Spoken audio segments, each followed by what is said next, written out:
start with your name and where you were born and your I family. was born in 1928 at 782 West 11th Street.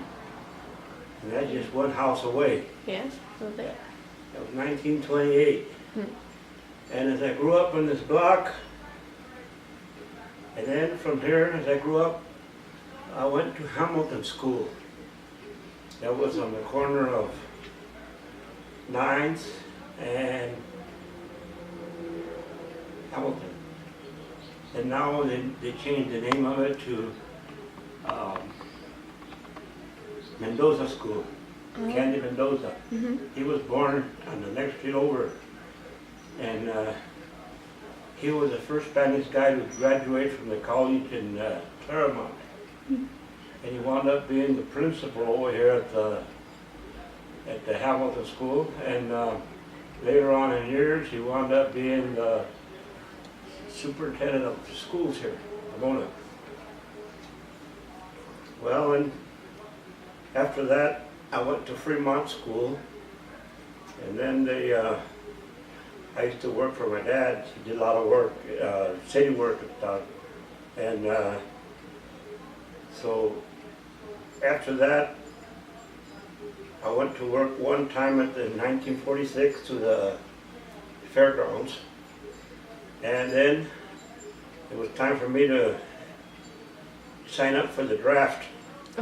So I went to sign up for the draft. So instead of that, I wound up joining the Army for 3 years. Well, from here, I went on a streetcar clear to Point Furman, that's Fort MacArthur, in just west of Long Beach.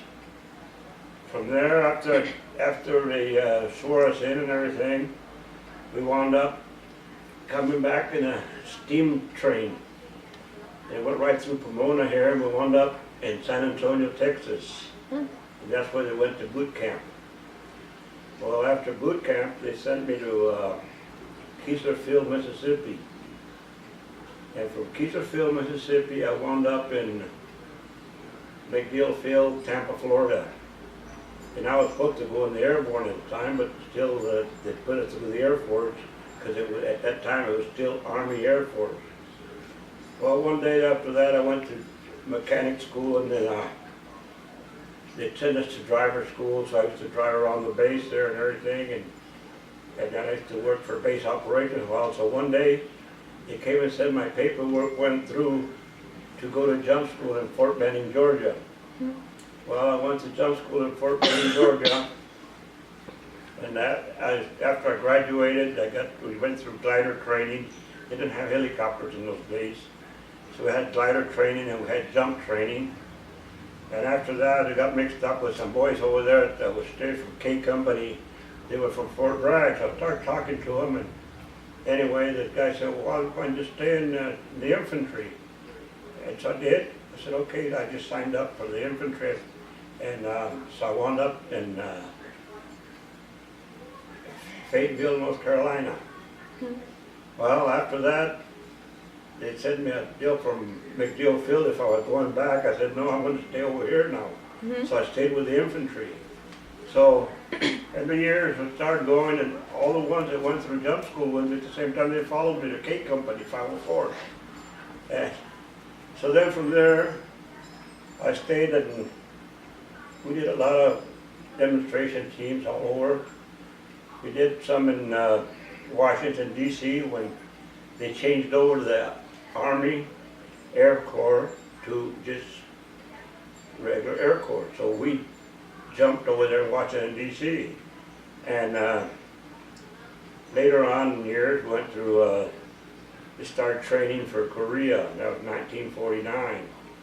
It was something that nobody knew about anyway, so we did that. The Camet operation, we did that one in Norfolk, Virginia. That was 1949.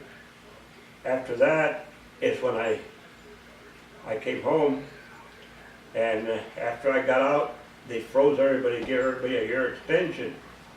And a lot of the ones that stayed there, well, they sent them to Korea and they didn't come back. So later on in the years, I joined the association and belonged to the GC chapter. And from there, I wound up with Frank Borelli. He took me with him. He started the Reuben A. Tucker chapter. So I wound up with him.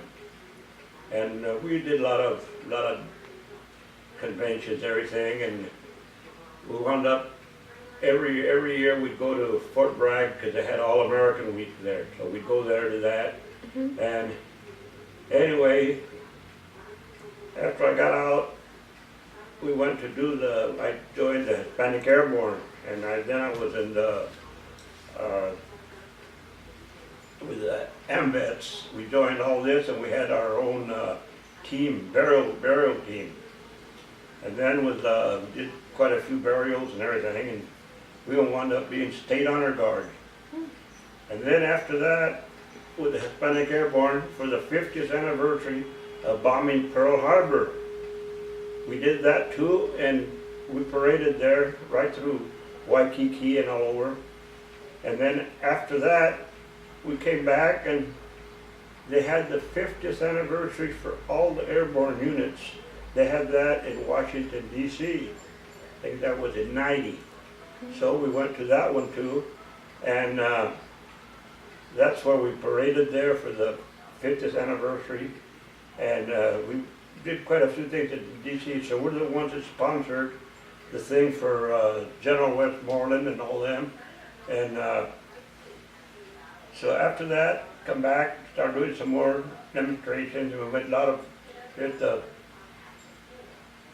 around doing the ceremonies for the burial details.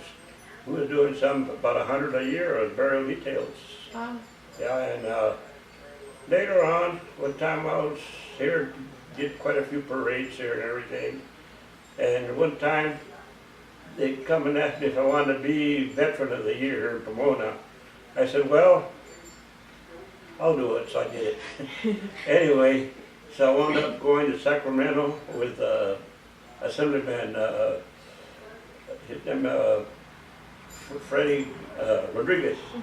And that's when I went to the state capitol. That's what I was. But when I was in the service, I was a different guy altogether. I was. Maybe I got it. No, I don't think I have. Oh yes, I have. When I got out of the service, that's what I was. Wow. It was airborne. Yeah, it's not a difference, huh? Yeah. From there to there. Yeah, a lot of difference. Then I got some awards. I got up there that one right there, this one on this side. I got that award when I went to the 50th anniversary in Sacramento.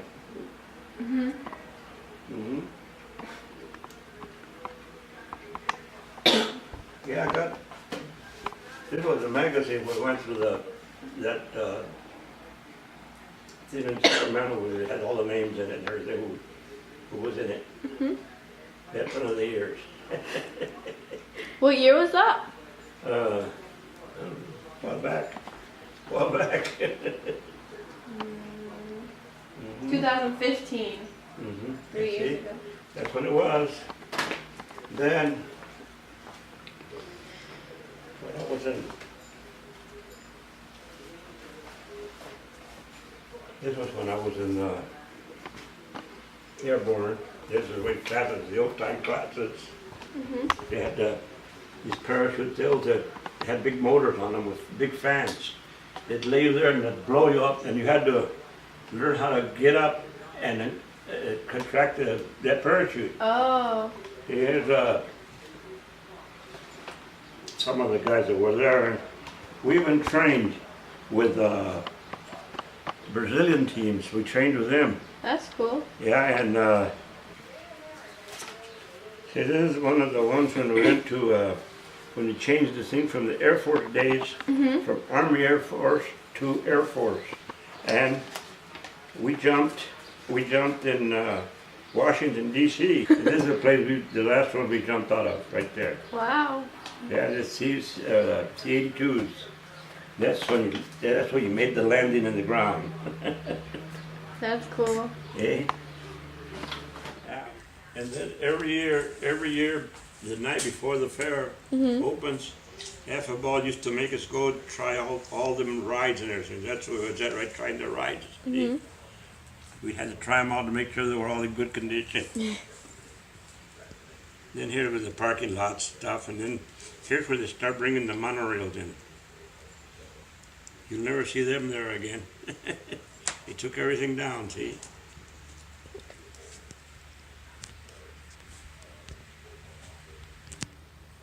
See, that's me again there.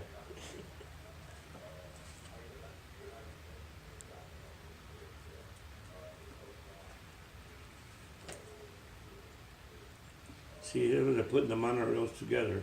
See, that it never did go good. They always had trouble with them, so they tore them down. Oh. This one we had loaded they brought the new trams. I had loaded them. And here's some of the races. We're all in here. I don't know how I used to wind up on this stuff. There was a letter one time that Phil Shepard gave me for, see right there, nice job. Oh. See? That was really something. Everybody said, how did you go eat like that with the big shots? I said, I don't know, I did a good job, I guess. He made it there. Yeah, these are the ones we had in my retirement. See? Oh.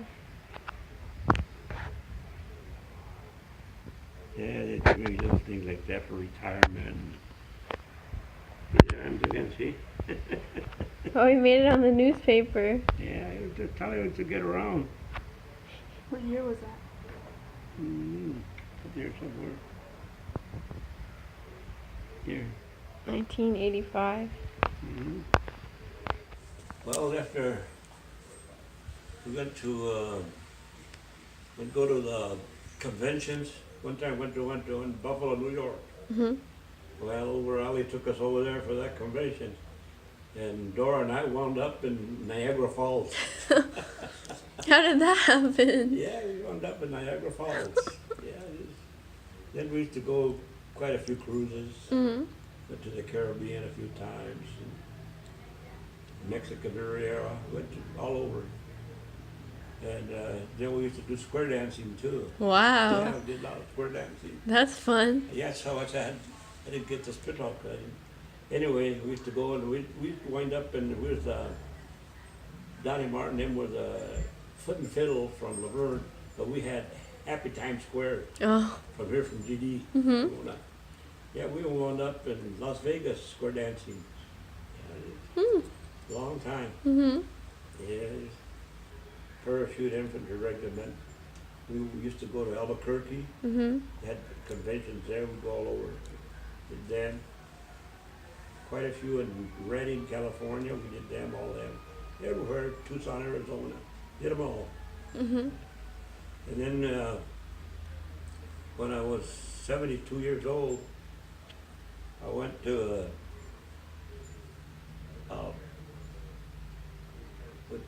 there by San Diego, that Otay Mesa, because there was a guy who was going to jump for his 80th birthday. I said, well, I'll jump with you. Well, meantime, I got on a skateboard out here, broke my leg. Oh. Anyway, so he said, well, after a while, I said, well, let's put you off. I said, well, I said, did I tell you what I'm going to do? No. I said, okay. So we went over there, Otay Mesa, everybody went, and James and all of it. So anyway, they said, well, did you ask the doctor? I said, yeah, I asked the doctor, but I didn't ask the doctor until I got back. Anyway, so we were out there, and then we didn't jump on that day because it's kind of windy, but the next day was an actual birthday, so we jumped right on his birthday. And old James was looking over my shoulder, and I said, you want to jump, James? She said, well, I don't mind, so I paid for him too. We got it. And then Donna said, I told Donna, James is going to jump. He said, is it paid for? I said, it's paid for. Then he said, he'll jump. So we wound up, we jumped to the ones that were going to Europe. Mm-hmm. Yeah, they had to jump here, big qualified jump before they went to jump in Europe. And I guess the youngest one at that time was 80 years old. Oh. Yeah. It was, like I tell you, it's been some big adventures. Mm-hmm. Pomona, how, what was Pomona like, the city, and like how has it changed over time? Yeah. Okay, I remember Pomona when I was a young kid, all these streets had walnut trees in them. Mm-hmm. And as the walnut trees run, they were put them kind of trees around here. Well, later on in years, they started doing that freeway, that 71 freeway. But then it ended up on Mission. Mission used to be 60, it was 5th Avenue. Mm-hmm. And Holt Avenue was 99. Yeah, but the original, and see 66 was Foothill. The original 60 was 5th Avenue. Mm-hmm. Then they made it over there later on in the year. Oh. But when they bombed Pearl Harbor, it landed right there on 5th and where the freeway is now coming at 71. So they didn't start working on that again until after, but they built, back in the 50s, 60s, they built DD. And later on, they made that 60 freeway all the way down, 71, right, 71. Oh. The original 71 was Gary Avenue. Mm-hmm. That was the original 71. And Pomona, well, the town was on 2nd Street. They had all Newberries, Cresses, Suntag, Owl Drug Store, everything was there. And then everybody used to go cruising there on Friday nights because it stayed open till 9 o'clock, Friday and Saturday. So everybody would be cruising back and forth, back and forth. Well, later on, they knocked all that down and put those trees in the middle and built a shopping center there on the East End and Holt Avenue, where the school district is now, and it's right there. Mm-hmm. That's where they had a big shopping center there. Used to be Sears and all that. And then later on, they took the theaters and stuff out there to start building the school. And then they built that indoor swap meet there. Oh. So they did that. Oh, the school village? Yeah, The school that's by there? Yeah, but before it wasn't. It was that was the shopping center, Pomona. Mm. That was a shopping center. And then it went down and started taking it out and made that Montclair Plaza. So that took all the business out of there. Yeah, and then Indian Hill, that at the old days, that wasn't Indian Hill, it was Alexander. Oh. Yeah, Alexander it was. Oh, we've seen this town grow up, and my dad and them used to do all the cement work for the city and all the curbs and gutters, sidewalks. Mm-hmm. And then they did a lot of the houses, the foundations and stuff for houses. When they made the freeway, they started moving them houses around. So we started doing all the foundation stuff when they moved the houses. And I still had some pictures when they moved the last one there at where that house was in the corner of White and 5th Mission there. They moved that house over to Buena Vista. Oh. And I still had the pictures when they were mixing the stuff by hand there. Mm-hmm. Yeah, the ultimate mixer, putty.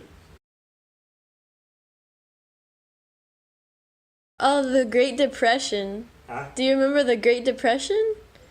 Did you live through that? The Depression? Mm-hmm. Oh yeah, that was back in the 30s. Mm-hmm. And when they were running there, I guess Roosevelt started running in that, and they made right here in the corner, they made a big circus there. Oh. They called it the Ham and Egg Circus, because everybody says they're going to have ham and eggs, and they're going to put a car in every garage. That was their theme.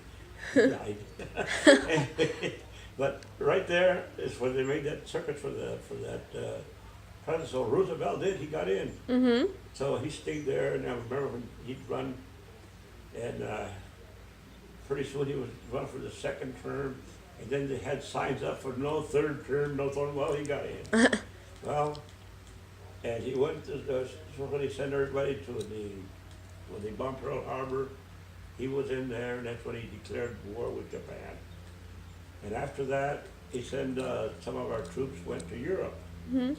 and they had VJ Day, but he died just a few days before they had VJ Day over there in the victory. And that's when Truman got in. But they had Pomona, you should have seen it. It lightened up. Everybody was around kissing people and everything, honking horns and everything, because it was VJ Day when they had war ended in Europe. Oh. A lot of guys were going to come home. Mhm. Yeah, so, but a lot of them did come home, but a lot of them didn't come home Oh. because they turned around and sent them to Japan and for that area, the Pacific. Mhm. So from there they sent them to the Pacific. So a lot of them didn't come back from there either. So it was a mess. Well, in the old days too, there was no.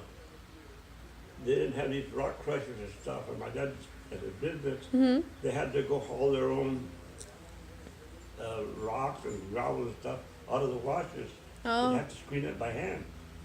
And so they did it, and then and they had the mixer told them a lot that if they did a job, they had to go screen this rock and sand and pile it up there, go bring the cement, put it there, take the mixer there, and then they mix everything by hand. Wow. The mixer. Yeah, that's how everything was done. A lot of this work. They didn't have no machinery to do all the work like they do now. So your dad had the cement business? Mm-hmm. So, Watch yours.